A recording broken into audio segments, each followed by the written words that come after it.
بسم اللہ الرحمن الرحیم الحمدللہ رب العالمین والصلاة والسلام علی سید المرسلین وآلہ وصحبہ اجمعین۔ دیکھنے والے، چاہنے والے، سننے والے اور جو میرے سامنے اس وقت جتنے بھی میرے مریدین عقیدت مند بیٹھے ہیں، سب کو السلام علیکم ورحمۃ اللہ وبرکاتہ۔ دوستو، جیسا کہ آپ جانتے ہیں کہ یہ ایام محرم الاحرام یہ عبادت کے دن ہیں۔ آج کل ہر مسلمان، ہر کلمہ گو، ہر انسان جو حضور کو مانتا ہے اور اپنے عاشق ہونے کا، غلام ہونے کا دعویٰ کرتا ہے، تو ان ایام میں وہ تذکرہ امام حسین علیہ السلام اور ان کے جانثار 72 شہداء کربلا کا ضرور کرتا ہے،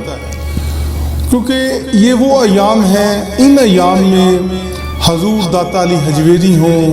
حضور غوث پاک سرکار ہوں، حضرت خواجہ معین الدین چشتی اجمیری ہوں، حضرت سید لال شہباز قلندر تھے، یا جنگ سے حضرت سلطان البہو امام بری سرکار، بابا فرید گنج شکر، یا حضرت عبداللہ شاہ غازی، یا میری جد امجد پیر سید فضل شاہ ولی رحمۃ اللہ علیہ، یہ تمام اللہ کے ولی ان ایام میں اپنے چاہنے والوں کو بٹھا کر درس دیا کرتے تھے۔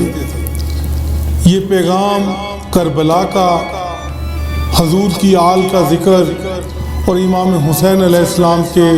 خاندان کی قربانیوں کا بتایا جاتا تھا، کیونکہ دوستو یہ ہماری جتنی بھی گفتگو ہے یہ آپ کو ہر مسلک کی کتاب میں ایک جیسی ملے گی، آپ کو اس میں کوئی فرق نہیں ملے گا۔ کسی نے زیادہ عقیدت سے بیان کر دیا ہے یا کسی نے اسے لفظ تو لفظ اسے بتایا ہے، یہ اپنا اپنا عقیدہ ہے، اپنا اپنا عشق ہے، اپنی اپنی محبت ہے، جو جس طرح بھی بیان کرنا چاہے۔ جیسے حضرت سلطان العارفین اپنی شاعری کے ذریعے واقعہ کربلا، مقام کربلا وہ بتا کے گئے ہیں، اسی طرح ہر فقیر نے اس محرم الاحرام میں یہ محفلوں کو سجایا کہ یہ پیغام سینہ بہ سینہ گھروں میں گیا، جیسے کہ یہ سینہ بہ سینہ کربلا سے لے کر پیارے صحابہ اکرام سے ہوتا ہوا اللہ کی ولیوں کی بارگاہ میں آیا۔ تو آج آپ سب سے یہ ساری گفتگو کرنے کا مقصد یہی ہے کہ آپ ہمارا یہ پیغام اپنے بچوں تک دیں، اپنے خاندان میں، اپنے گھروں میں اس ذکر کو دوبالا کریں، کیونکہ اس ذکر کی بہت سی برکتیں ہیں اور بہت سی اللہ کی رحمتیں ہیں۔ جس گھر میں حضور نبی کریم صلی اللہ علیہ وآلہ وسلم یا ان کے خاندان کا یا کربلا کا ذکر ہوتا ہے، اس گھر پر اللہ کی ذات رحمتیں نازل فرماتی ہیں۔ جیسا کہ ابھی کیونکہ یہ ہمارا پروگرام الحمدللہ محرموں میں ہر روز یہ نشست جو بٹھائی جاتی ہے، اس میں آپ سب کو حقیقت بتائی جاتی ہے۔ کچھ لوگ جیسے کہ حضور کے ماننے والے ہیں، اسی طرح کچھ احباب جو یزید کے پیروکار ہیں، جس نے یزید اور اس کے پیروکاروں نے ایک کہانیاں بنائی ہوئی ہیں، اس حقیقت کو مذاق کرتے ہیں۔ ان لوگوں کو مرنا بھول گیا ہے، جو لوگ اپنا مذہب، اپنا دین، اپنا سب کچھ بیچ کے بیٹھ گئے ہیں۔ تو ہمارا بات کرنے کا مقصد یہی ہوتا ہے کہ آپ تک یہ باتیں حقیقت پر مبنی پہنچیں۔ جیسا کہ ابھی میرے مریدین نے سوال کیا ہے کہ پیر صاحب ہمیں یہ بتائیں کہ یہ حج کو کس طرح امام حسین علیہ السلام نے عمرے میں تبدیل کیا اور کیوں کیا۔ اور میں کیونکہ اولاد ہوں، آل نبی اولاد علی ہوں اور حسین پاک کی آل اولاد ہوں، کیونکہ یہ میرے گھر کی باتیں ہیں جو سینہ بہ سینہ میری جد سے ہوتی ہوئی میرے تک آئیں۔ اب مجھے بہتر پتہ ہے کہ میرے آبا و اجداد کیا تھے، کیا ہوا کربلا میں، کیا ہوا۔ اب چوتھے محلے سے کوئی اٹھ کر اپنے پاس سے کوئی باتیں بنا کر بتائے وہ حقیقت نہیں ہوتی ہیں۔ حقیقت یہی ہے جو تمام مسالک بتا رہے ہیں اور تمام علماء حق بتا رہے ہیں جو صحیح معنوں میں ہے۔ تو یہ واقعہ اس طرح کچھ پیش آیا کہ جس وقت حضرت امام حسین علیہ السلام مکہ مکرمہ میں حج کی ادائیگی کے لیے گئے اپنے تمام ساتھیوں اور خاندان کے ساتھ، تو آپ کو وہاں پر اطلاع ملی کہ یزیدی فوج کا لشکر احرام باندھے اور احرام کے اندر خنجر اور تلواریں رکھ کر آپ کے قتل کا منصوبہ بنا کر مکہ مکرمہ میں آ گئے ہیں، اور وہ اس مکہ مکرمہ کی سرزمین کو آپ کی شہادت کے ساتھ، آپ کے قتل کے ساتھ رنگنا چاہتے ہیں۔ اور اللہ کا جس وقت حکم ہوا، امام حسین علیہ السلام نے اپنا خاندان، اپنے صحابی، اپنے چاہنے والے سب کو ساتھ لیا اور کربلا کی سرزمین کی طرف روانہ ہو گئے، اور اس حج کو انہوں نے عمرے میں تبدیل کر دیا۔ اور جس وقت امام علی مقام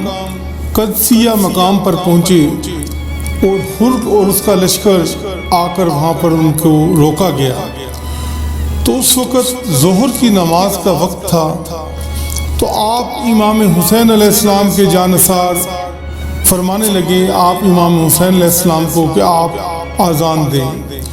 اور جس وقت امام حسین علیہ السلام اذان دیتے ہیں تو جماعت کے لیے سب کھڑے ہو جاتے ہیں، تو آپ حر کو پیغام دیتے ہیں کہ اگر تم یا تمہارا لشکر ہمارے پیچھے نماز پڑھنا چاہے تو پڑھ لے، اگر تم علیحدہ نماز پڑھنا چاہو تو آپ علیحدہ نماز قائم کر لیں۔ تو امام علی مقام جس وقت نماز کے لیے کھڑے ہونے لگتے ہیں تو حر کہتا ہے کہ ہم نماز تو آپ کے پیچھے ہی پڑھیں گے، کیونکہ میں ملازم ہوں یزید کا، بات میں نے یزید ہی کی ماننی ہے، نماز میں آپ کے پیچھے ہی پڑھوں گا۔ تو جس وقت آپ امام علی مقام نماز ظہر پڑھا کر فارغ ہوئے تو یزیدی لشکر آپ کے ارد گرد اکٹھا ہو گیا۔ تو حر نے اس مقام پر بولا آپ امام حسین علیہ السلام کو کہ اب آپ کو یہاں سے ابن زیاد کے دربار میں پیش ہونا پڑے گا۔ تو اس بات پر امام علی مقام امام حسین علیہ السلام کو غصہ آتا ہے، اور آپ غصے میں اسے کہتے ہیں کہ میں ایک ظالم کے دربار میں پیش ہوں گا، جہاں پر یزید کی شریعت کو نافذ کیا گیا ہے، مسلمانوں پر ظلم ہوتے ہیں، انہیں دکھ دیے جاتے ہیں، انہیں تکلیف دی جاتی ہے، تو میں ایسے ابن زیاد کے دربار میں پیش نہیں ہو سکتا۔ آپ نے وہاں پر پیش ہونے سے انکار کیا کیونکہ ابن زیاد یزید اور شیطان کا پیروکار تھا، اور اس لیے وہ اپنے جھوٹے آقا یزید کی بات کو اور اس کی شریعت کو لے کر چل رہا تھا۔ تو آپ امام حسین علیہ السلام نے حر کو وہاں جانے سے انکار کر دیا اور اپنا قافلہ لے کر کربلا کی طرف روانہ ہو گئے۔ آپ امام حسین علیہ السلام نے فرمایا کہ یزید اور اس کے پیروکاروں نے شیطان کی اطاعت شروع کر دی ہے، اور اللہ کی اطاعت کو انہوں نے چھوڑ دیا ہے، اور انہوں نے پوری سلطنت کے اندر فساد برپا کر دیا ہے، اور اللہ کی نافذ کردہ حدود کو پامال کر دیا ہے۔ آپ نبی صلی اللہ علیہ وآلہ وسلم سے مشابہت رکھتے تھے۔ حضور نبی پاک صلی اللہ علیہ وآلہ وسلم نے فرمایا حسین میرا ہے اور میں حسین کا ہوں، اور حسین خاندان نبوت کے سرچشم و چراغ ہیں۔ اور حضور نبی کریم صلی اللہ علیہ وآلہ وسلم نے فرمایا کہ حسن اور حسین نوجوانان جنت کے سردار ہیں۔ اور جس وقت امام حسین علیہ السلام وہاں سے چل پڑے تو آپ نے پوچھا کہ کیا معاملہ ہے؟ تو حر نے کہا کہ ہم نے چاروں طرف سے آپ کا اور آپ کے خاندان کا محاسبہ کر لیا ہے، آپ یہاں سے ہرگز نہیں جا سکتے۔ آپ کو اب ابن زیاد کے دربار میں پیش ہونا پڑے گا۔ اس موقع پر علامہ اقبال رحمۃ اللہ علیہ فرماتے ہیں، کون اس کھیت اور اس چمن کو قیامت تک خون دے کر آباد کر گے، وہ حسین ابن علی کر گے، وہ حسین ابن علی کر گے۔